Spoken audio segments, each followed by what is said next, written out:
ये जो अभी आप पीटीवी के ड्रामे की बात कर रहे थे, जी। इस तरह का ड्रामा नवाज शरीफ ने भी किया था, नरेंद्र मोदी ने भी अपने मुल्क में किया है। जी। अगर ये ना करते तो ज्यादा बेहतर होता, क्योंकि जब आप डायरेक्ट आवाम से बात करेंगे, जब आप डायरेक्ट अनएडिटेड क्वेश्चंस लेंगे, जब अनएडिटेड लोग अंदर आए तो प्रेसिडेंट बुश के मुंह पे भी जूता मारा गया और डोनाल्ड ट्रंप के भी जब इस तरह के सवाल किए गए कि उनकी सिक्योरिटी को मीटिंग के अंदर से, कॉन्फ्रेंसेस के अंदर से बंदों को घसीट के बाहर ले जाना पड़ा।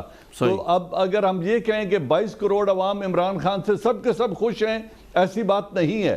अगर उन्हें 1 करोड़ 72 लाख वोट मिला है तो 1 करोड़ 85 लाख मुखालिफ भी मौजूद हैं जिन्होंने बाकी पार्टियों को वोट दिए हैं।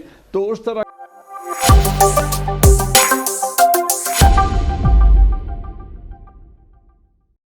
हेलो दोस्तों, स्वागत है आपका आपके अपने YouTube चैनल पर। जैसा कि आप जानते हैं, पाकिस्तान की पूरी आवाम महंगाई और रोज़ाना बढ़ते हुए खर्चों से परेशान है। आवाम के इसी गुस्से को शांत करने के लिए इमरान सरकार ने हाल ही में एक लाइव सेशन का शुभारंभ किया।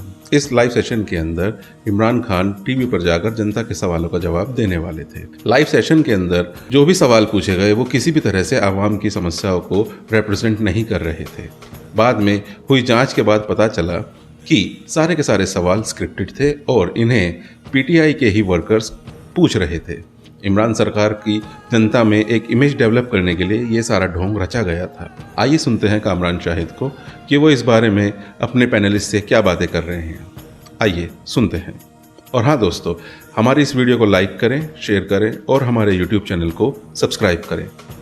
धन्यवाद।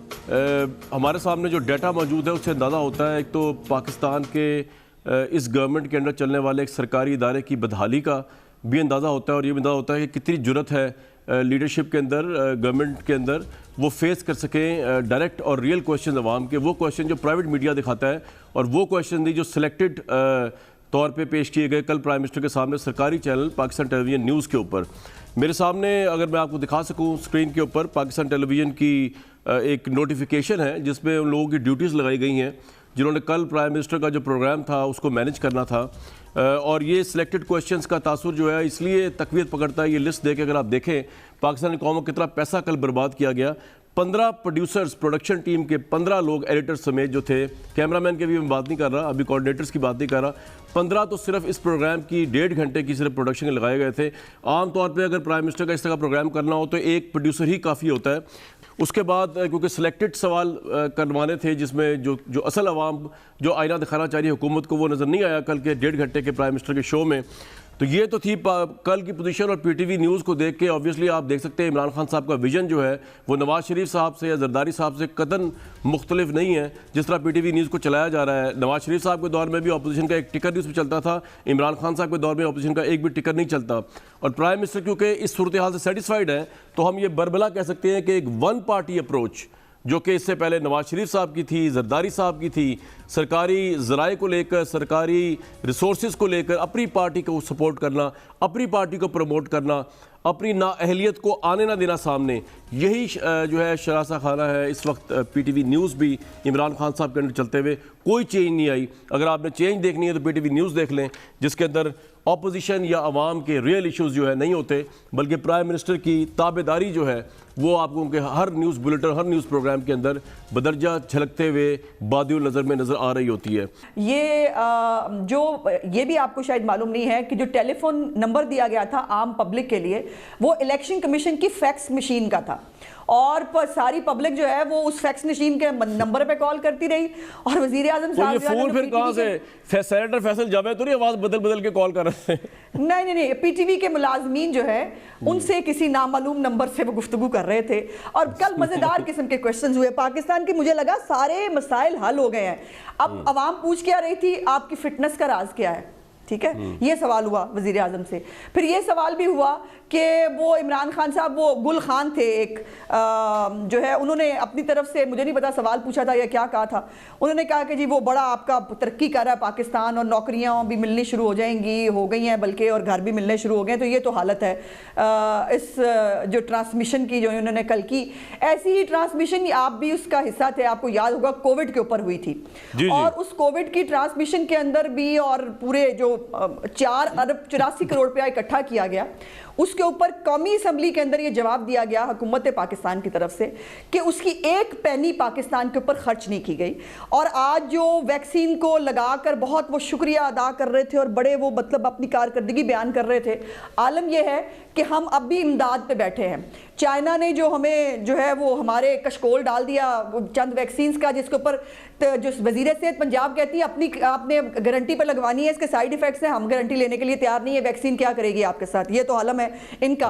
और यूके की जो है वो असद उमर साहब ने ट्वीट किया, उन्होंने कहा हमारा MOU साइन हो गया है, बस वैक्सीन आने वाली है। और वहाँ के जो सेक्रेटरी हेल्थ हैं उनको कोट ट्वीट करना पड़ा उनकी ट्वीट को, और उनको बताना पड़ा कि ये हम इनको चैरिटी के तौर पे दे रहे हैं। और ऑफर भी आ जाए, जो प्राइम मिनिस्टर ने आपको ऑफर की है, इस्तीफा देने को तैयार है, वो आप पैसे वापस कर दें। अच्छा चले मैं समझती हूँ कि कोविड के ऊपर हमारी वैक्सीन जो है हमारा हाल किया, ये ज्यादा बड़ी बात है। चले इसके ऊपर आ जाते हैं, PDM के ऊपर।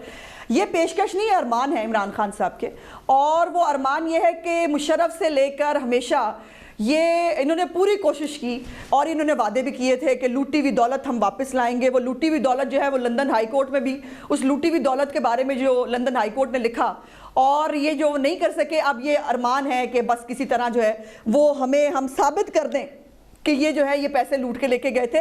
इस्तीफा देना होता तो आटा चीनी का बहरान जब आया था, जब वहां चोरी हुई थी इनके नाक के नीचे, तब इस्तीफा देते। इस्तीफा देना होता तो LNG जब इन्होंने टाइमली इंपोर्ट नहीं की और बेड़ा गर्क हुआ, इस मुल्क के अंदर लोगों को सुई गैस नहीं मिली, बिजली जो है वो ज्यादा कीमत के ऊपर फर्नेस ऑयल से बिजली बनती रही, ये तब इस्तीफा देते। इस्तीफा देना होता तो बनी गाला के जो फेक NOC के ऊपर जब इनको सादिक और अमीन डिक्लेयर किया गया था, मुझे एक बात बताएं, मेरा एक सवाल आपसे, मुझे एक बात बताएं, पाकिस्तान में आप भी रह रही हैं, सियासत कर रही हैं, लॉयर भी हैं आप, माशाल्लाह आपका पूरा फैमिली सियासत के अंदर है, कौन पाकिस्तान में इन चीज़ों के ऊपर प्राइम मिनिस्टर कभी इस्तीफा देता है? ना आपकी लीडरशिप, ना उससे पिछली लीडरशिप, ना ये लीडरशिप, सारे आप एक जैसे ही हैं। इन चीज़ों के ऊपर तो कोई जहाँ कॉन्शियस होती है वेस्ट को ममालिक को, वहाँ पे इन चीज़ों के ऊपर इस्तीफे होते हैं। पाकिस्तान में कहाँ होते हैं जो आप इनसे डिमांड कर रही हैं? नहीं देखिए, ये डिमांड, ये देखिए ना, ये बात खुद कर रहे हैं ना, तो हमें कहना पड़ रहा है उनको, जहां बहुत लूटी हुई दौलत का गम आ रहा है ना, तो तब मैं पूछ रही हूँ कि ये जो लूटी हुई दौलत, ये जो रोड डाका डाला है आपने इन मुख्तलिफ चीजों में हमारी जेबों के ऊपर, तब आपको ख्याल नहीं आ रहा आपकी नाक के नीचे ये हो रहा है, आप करवाते रहे। कामरान भाई आपने बिल्कुल ठीक बात की है कि आपकी एक्सपेक्टेशन हमसे है और हमने ही चीजें ठीक करनी है। रवायती तौर पर पाकिस्तान नहीं चल सकता जिस तरह आपने बातें की हैं, और आहिस्ता एक एक करके रिफॉर्म्स आएंगी। हमें आपको मुबारकबाद देनी चाहिए थी शो के शुरू में कि पाकिस्तान में पहला सूबा KPK है जिसको यूनिवर्सल इंश्योरेंस फराम कर दी गई है। जितने लोग जी बड़ा मुबारक हो, लेकिन मैं पाकिस्तान के लार्जर इश्यूज देख रहा हूं तो उसमें मुबारकबाद ही बनती है, उसमें तो आप लोगों की तंबीह बनती है, लेकिन मैं आगे चलूंगा। बड़ी बात है सर, मैं आता हूं सर, लार्जर पिक्चर देखिए ना, जो की आवाम को, मैं जिस शहर में बैठा हूं लाहौर में, 10 लाख की इंश्योरेंस मिलेगी। 10 घंटे जो है वो ट्रॉलियों वालों ने एहतजाज किया हुआ था, स्ट्राइक किया हुआ था, सिर्फ इस वजह से कि आप लोगों ने पेट्रोल 3 दफा बढ़ा दिया महीने में। मतलब ये सर जो ज्यादती ओवरऑल हो रही है इस मुल्क की मईशत के साथ, उसमें मैं बात करता हूं। बिल्कुल ठीक बात सर, आता हूं उसमें एक कामरान भाई जी नहीं कामरान भाई आपकी बिल्कुल ठीक बात है, बिल्कुल ठीक बात है कि पेट्रोल बढ़ा है। और आपने देखे ना, ये दूध और शहद की नहरें छोड़ के गए थे 5.8 पे, ये कहते हैं हम ग्रोथ छोड़ के गए थे।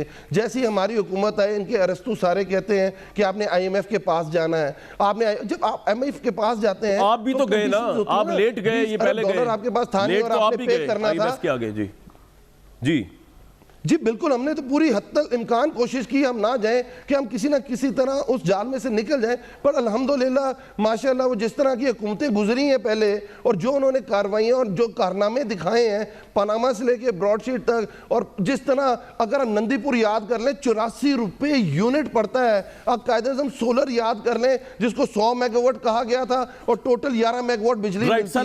ट्रांसमिशन लाइन आपकी 24,000 मेगावाट बेयर कर सकती है। बिल्कुल 36,000 मेगावाट की इंस्टॉलेशन करनी है। कैपेसिटी चार्जेस आप दे रहे हैं। तीसरे को भी इन्वॉल्व कर लूं डिबेट में, बिल्कुल आपके पास आ रहा हूं। ये आपने खातिर जमा रखने सारी जो फिगर से, आप जो मर्जी करें सर। नहीं आप हमारे उस्ताद हैं, जो मर्जी। जनरल साहब हम सबके उस्ताद के पास जाते हैं जो कि जनरल साहब है, जनरल जाज़मान साहब। चलो सर, जनरल साहब। शायद थैंक यू वेरी मच। पहली बात यह है कि पाकिस्तान में किरदार देख के थोड़ी वोट दी जाती है। अपने सियासी कल्चर को देखें कि हमारे मुल्क में बरादरी का वोट होता है और फिर एहसानमंदी का वोट होता है, फिर जो कैप्टिव कॉन्स्टिट्यूएंसीज हैं इलेक्टेबल्स की, इसलिए इमरान खान साहब को भी इलेक्टेबल्स की ज़रूरत पड़ी थी इंतखाबात से पहले, क्योंकि हमारी कॉन्स्टिट्यूएंसीज कैप्टिव कॉन्स्टिट्यूएंसीज हैं चंद इलेक्टेबल्स की, उनको ये हक है, वो जो पार्टी बदल लें वही लोग जीतते हैं, क्योंकि लोगों के साथ उन्होंने एहसान किए हुए हैं। यहाँ थाने में रिलीफ दिलाने का वोट होता है, बच्चों को जॉब दिलाने का वोट होता है, गली पक्की कराने का वोट होता है, गैस का कनेक्शन देने का वोट होता है, क्योंकि यहाँ तो सियासत की जाती है, बुनियादी हकूक बेचकर उनके बदले में वोट लिए जाते हैं। तो अगर किसी का इलाज करा दिया, मुलाजमत करा दी, तो किसी भी हुक्मरान ने, चाहे उसका ताल्लुक किसी पार्टी से हो, उसने कोई एहसान नहीं किया लोगों पर। लेकिन इसी बात पे हम वोट लेते हैं। तो ये जो आपका सवाल है ना कि करप्ट हैं उसके बावजूद वोट लेते हैं, तो हाँ, हमारे मुल्क में चूंकि सियासत में पैसे की रेलपेल है और इस पैसे का जो इस्तेमाल हमारी पॉलिटिक्स में आ गया है, irrespective of party, across the board, उस वजह से सर मैं ये पूछना चाह रहा था कि जनरल साहब, मैं ये कह रहा था कि जो करप्शन का परसेप्शन है, और इसीलिए करप्शन भी हमारी सियासत में, सर मैं ये जानना चाह रहा था कि ये जो प्राइम मिनिस्टर ने बनाया परसेप्शन करप्शन का, एक्चुअली ये अगर ये मुल्क इतना ही करप्ट है, तो एक तो आपने साहब के सामने करप्शन की आयोग की जो रिसेंट रिपोर्ट है, तो इनके 2 साल में भी करप्शन इंप्रूव नहीं हुई, बल्कि हम करप्शन में हमारा नंबर आगे बढ़ा है। अब तो यहाँ ना नवाज शरीफ है जो ठेके ले रहे हैं मुबैना तौर पे, ना जरदारी साहब है ठेके ले रहे हैं, ये तो इमरान खान की गवर्नमेंट में करप्शन का असर भर रहा है।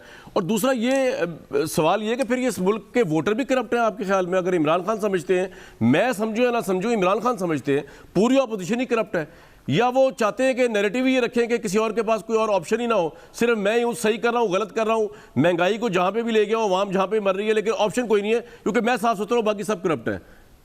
जनरल साहब नहीं, ऐसी बात नहीं है।